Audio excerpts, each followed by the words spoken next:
Sou um eleitor.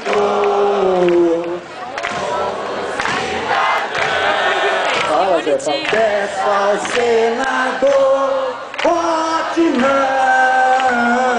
Por quê? Porque o projeto do ato médico ata minhas mãos, fere a Constituição.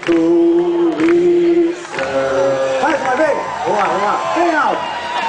Sou um eleitor, como cidadão, peço ao senador, vote não, porque o projeto do ato médico ata minhas mãos, fere a Constituição.